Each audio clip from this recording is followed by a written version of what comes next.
we got material stages now. There's 3 of them, and they've come along with Summer Lesson in some sort of late summer event or something. It's pretty spooky. But now, instead of having just your materials coming from your occasional Stories of Legend stage, you got dedicated stages for them. Which means, I dare say, that the whole premise of getting them from Stories of Legend stages will become largely obsolete, at least when these stages are actually around. But today I'm going to find out if that's true, and actually try out the stages. There are 3 different ones, each of which get 2 different materials. So the first one is Strait of Wings. If we go straight into it...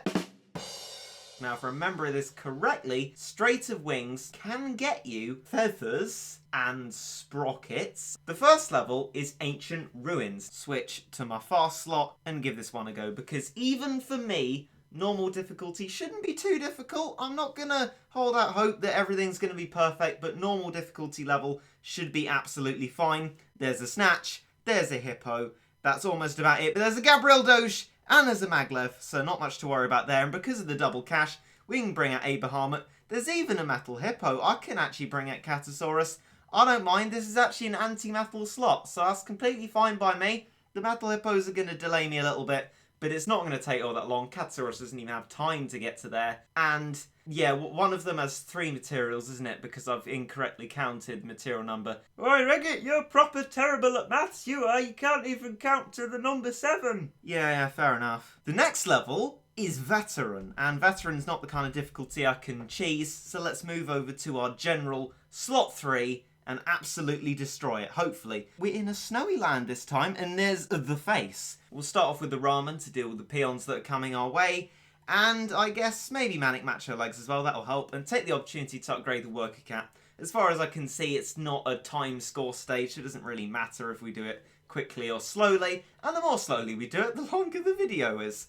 So I'll just take the opportunity to casually upgrade my Worker Cat. Face shouldn't provide too much trouble, and even if he does kill all my units, he's really, really slow, so it just probably doesn't matter. I could even bring out Cameraman Cat, actually. That's massive damage against floating. It should be completely fine. There's also a Metal Hippo, and yeah, we've got Catosaurus in this slot as well, so we're going to be absolutely fine. I keep switching about my view because I'm incapable of scrolling in this game. But in any case, the face doesn't seem to be posing any great problem at all. The Metal Hippos are behind the face, causing a little bit of trouble. But then again, they're not really doing that much damage. Metal Hippos have never been that much of a threat. And I've just had a thought, guys. Face is dead. Alright, I was going to do the joke about Face being a normal enemy type and, you know, that guy. But then I realised, definitely not while editing the video afterwards, that the Face is a floating enemy. And I still haven't grasped the concept that Shadow Gao is not effective against floating enemies. Let's just get to the base, I guess, and win. Yeah, let's do that. Bam, there we go, victory. And 2 feathers. Yeah, I correctly identified feathers as one of the rewards then. At least we got that one. So next, in Strait of Wings, in fact, finally, Ancient Ruins, insane. Oh dear, an insane level. This one should be a little bit interesting. I'm not going to look it up so I can have my reaction to what's in the level, but insane levels can actually range through lots of different types. You get the really quite easy insane stages, like the All-Star Celebration ones, or a lot of them anyway. And then you get the completely stupid ones, like Rolling Dead. I don't know if this is going to be somewhere in between this. Growing stages have exactly the same sort of thing. Like, for me, at least, Growing Blue is an incredibly easy stage, but Growing Purple's actually quite difficult. So they just sort of vary. I don't know what kind of insane stage this one's going to be, but these guys are normal enemies, except of course Owlbrow, which is a floating enemy, which I definitely noticed while recording. You guys know the drill, you know what's good against normal enemies. It's your boy Shadow Gao. Douche has been frozen and destroyed as well, and Owlbrow should give us a lot of cash, so I'm going to upgrade the Worker Cat to increase the capacity so that we can just keep upgrading it, get it to max, and then move forward in our incredibly uber-carried power creep. That's max monies now, but we have got to the base, which worries me. There could be a lot in there. I think I'll just cat spam for... Yeah, okay. So it looks like this one's a lot like Growing Green, but with the Metal Doge as well. Luckily, we have Catosaurus, so we should be alright on that front. I reckon this slot's actually fairly well tailored to what's in this level. Coincidence, but yeah, we've got Ramen for the angel enemies, Catosaurus for the Metal Doges. we've got Shadow Gal for the normal type enemies. Of course, it isn't very good against Bun Bun because Bun Bun's actually just a floating enemy. But for that, we have the wrong form of Catman. But we have Meg Aphrodite anyway. She should do pretty well. Angel enemies now making a lot of progress into my front line because there's just loads of them. There's a very angry angel-looking Gory who in his description says was kicked out of heaven. I can sort of see that. Looks very unhappy. But I guess for not having floating anti-Catman, we do have anti-angel in this form. So, Silver Linings, he's going to do a lot of damage to them, as you can see. And I think now we have this level under control. We have nearly max monies. Everything seems to be alright. Just need to rinse and repeat this with a few more shots, and I'm sure everything, as you see there, is going to be alright. And there we go, that's that one done as well. Not too much trouble at all. 6 sprockets, nice job indeed. And there we go. So, it's the next day, and I've sort of realised that I've been a bit silly. I should be able to know what are in these levels. It just didn't occur to me that there was a pretty obvious pattern going on. So, when I was doing Strait of Wings, we had in the last level, Bun Bun, Metal Doge, and Angel enemies. What are the materials that we get from Strait of Wings? Why? Feathers, sprockets, and gold. So the materials directly correspond to what enemies are in the levels, and for some reason, that didn't clock in the small head of mine. So this time, I'm going to look at Island of Ash, see what kind of rewards you can get, and then base what enemies are going to be in it off that. So you can get coal and beast bones in this one, which probably means that we're going to have black and zombie enemies. Now I've prepared a sort of slot that will hopefully work for that, but who knows, it's a spoon strap. But we're going to start off with a simple fast slot because of course the first level is a normal stage and should be fine for completing within itself brush fire. So we're in a field, nice to see, I do like me a field. There's a croco. I'm pretty sure there's not much to these levels, not much to worry about. But there we go, as you can see, a Zerzeal. It's not going to matter that much because we're just going to destroy the base anyway before he can come anywhere near to our base. But yeah, you've got zombie enemies and I assume we'll see black enemies before long. So, the next level will be a veteran stage, I assume, following the same pattern as Strait of Wings. This one is, of course, Brushfire as well, because, of course, the levels have the same name, which I seem to have forgotten. But whatever, this is my slot. It's your general cat spam, then we have Bomber Cat for black enemies. Thaumaturge Cat is for both black and zombie, because it just weakens enemies, generally. Then for black as well, we have Gamerion. And then for zombie, we have Little Flying Cat, our level 65 one, quite happy with that one. And our Cat 6 Siege Engine. And we also have Ultralan Pastalan, who should, if he can get a shot in, be able to be effective against the black and the zombie. So that's my slot. And I'm going to take this one into Veteran and Insane and see how it does. Now, I've never been too good against zombie enemies. Like, really not good. But I'm just going to give it my best shot and see if we can escape this cave of doom and actually get to the last level in the set, because I think it would be quite embarrassing if I failed these material stages. I don't think they're the kind of things that I ought to fail. Like, I can understand on deadly stages me taking months to be able to do them because I'm just bad at the game, but this, I'm expecting to be able to do this, so hopefully I can. I'm going to use Little Flying Cat to hopefully deal with that Zrocco there, because even though it burrowed into the ground, it's going to come back up again. But that was a beautiful shot with, I believe, Zombie Killer, if I saw that blue flash correctly. And so the Zrocco is gone now. So I'm just going to actually spam the sort of first row. It should be fine at the moment. That's going to take care of the black enemies and the zombie enemies at the same time. As you can see, whenever there's zombie enemies, complete chaos ensues. I switched backwards to have a look at a Siege that had appeared in the middle of my army. And then the boss wave comes out of a Gory and a Dagson. So, you know, fair enough.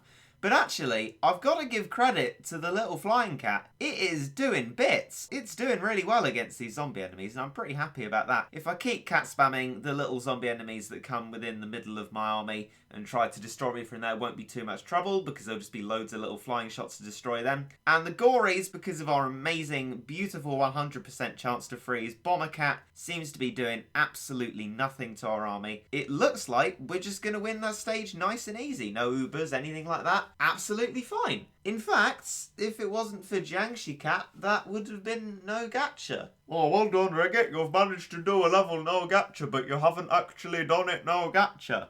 I still feel proud, okay? And now, Brushfire Insane. Now, I would have spent my energy otherwise, you know, to try and be as frugal as possible with the energy to get it all back when I've spent it all. But I don't know how well I'm going to do. Zombie levels aren't my sort of thing. And when I see a graveyard, it reminds me of those sorts of levels, you know, like the Haunted whatever it was and the other one and Taboo of the Dead, things like that. Zombie enemies aren't my favourite, so I'm just going to take this nice and slow and see if I can do it properly, because I'm not holding out much hope for being able to do it first try, especially it being a zombie level. There's also a Gory Black just to sort of complicate things. We have successfully weakened Lord Gravy, so that's Thaumaturge Cat doing its job nicely there. And I think I'm just going to keep cat spamming and save up for Cat 6 Siege Engine. I think that will be a good shout. And there we go. Right, let's protect him with loads of cat spam and other stuff. And actually, to be fair, this Lord Gravy isn't causing much trouble, which is good, because you've got to bear in mind, with these levels, you want them to be not that difficult. Oh, flipping Zangru, that's not good. You want them to be not too difficult, because you want to be able to keep completing them to get materials. Is he hitting my base? I really hope not, but I feel like he might be.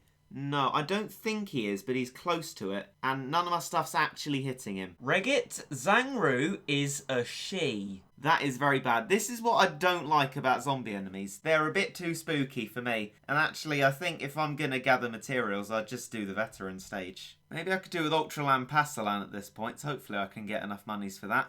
Otherwise, everything will be destroyed. Right, Ultralan, go. Do your magic. Hit them all. Whack them good. Bam, good. Right, we've got them to go back a little bit. And now we should have the commanding force over this battle and not be in terrible trouble like we were with that Zangru.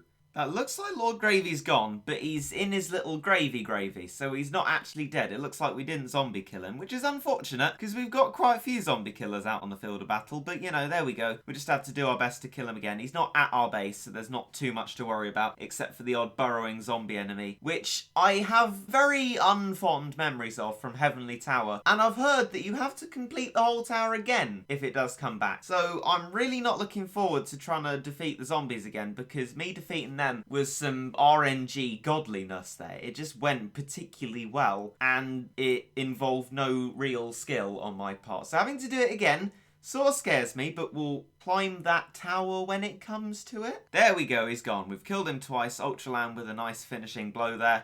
And there we go. We're going to destroy the base.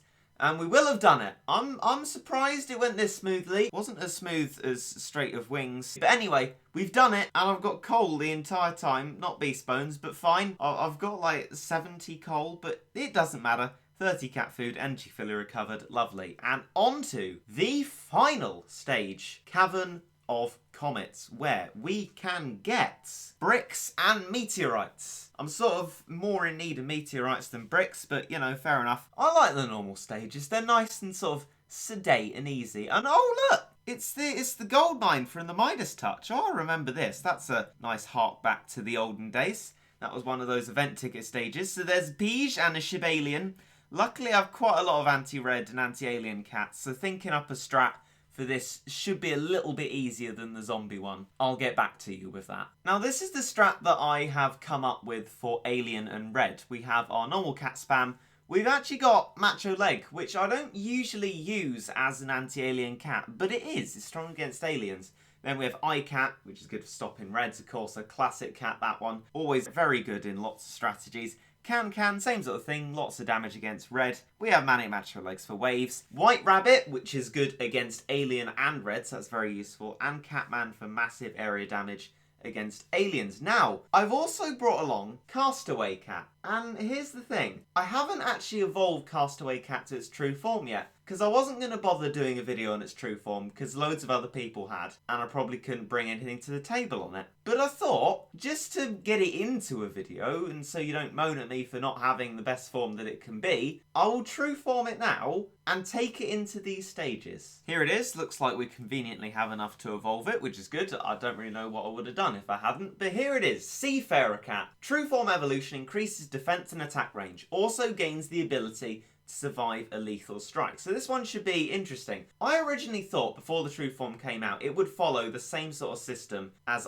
Cat and Bomber Cat in that it would 100% freeze aliens. But no, this one has gone a different way, so it's just had buffs and will definitely have 2 lives, basically. A bit like a diva of battle cats, I guess you could say. So we're going to evolve it and see how it does. The cat fruit spins around Castaway Cat, and it becomes, Seafarer Cat. Now, I did see this one in Chawsy's video, so I'm not going to fake an amazed reaction to it. I've seen it before, but it does look pretty funky. So we're going to have that in our strategy and go straight into the level and see how much it helps. Now, I would just like to take this time to apologise if you've heard thumping and galumping on the table and stuff like that in the previous video or in this one. I don't know why it's happened. Maybe I've been hitting the table in a blind rage that Chilala's stolen my spending spree. But as far as I know, it just happens. I don't know why. It's made loads of noises. I'm trying to keep as still as possible.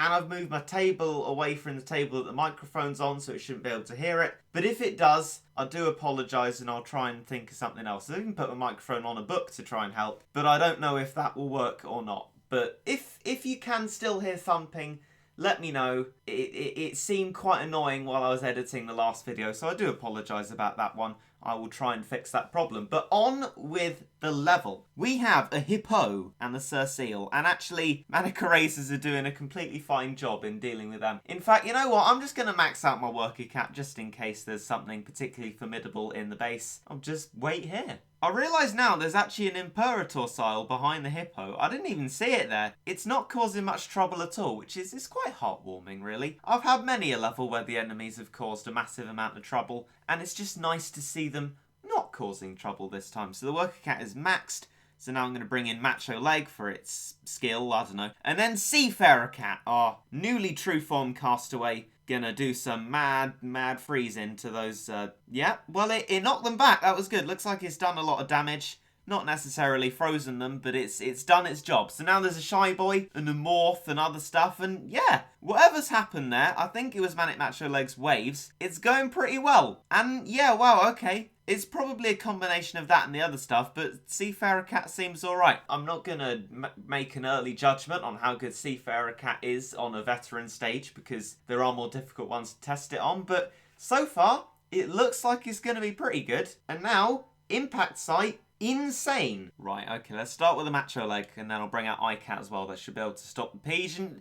Oi! You're not welcome here, Otter. Flippin' Cellaboodle. What are these guys doing here? You are not alien and red enemies. You are cheating. You terrible, terrible enemies. Go away. Just go away. You are not welcome here. I'm trying to fight aliens and reds, and you are neither. Right, time for everybody's favourite +2. Oh, yeah. And yeah, Seafarer Cat is doing pretty well up the front. It looks like the recharge time, I can't remember what Castaways was. It's not massively fast, but it's not the sort of thing you'd have to wait uber length of time for. And it looks like it's a really good cat. I'm judging it off its experience with Croxos, so maybe not the most amazingly reliable thing, but we'll find out what's inside the base. And yeah, wow, okay. There's a JK Bun Bun, an Iron Face, your boy Cyberhorn, I think it's called, because it's got weird names. Like, you'd think Cyber would be technological, but actually the Metal One Horn's just like called Metal One Horn. I don't know. But it's gone anyway. It doesn't matter. We haven't even brought out Catman, only just now. And looks like Seafarer Cat's doing his job pretty well. And bearing in mind that the recharge time, technically you're sort of halving it. If you could assume that it has 1 life, you're getting 2 Castaway Seafarer Cats per go, I guess you could say.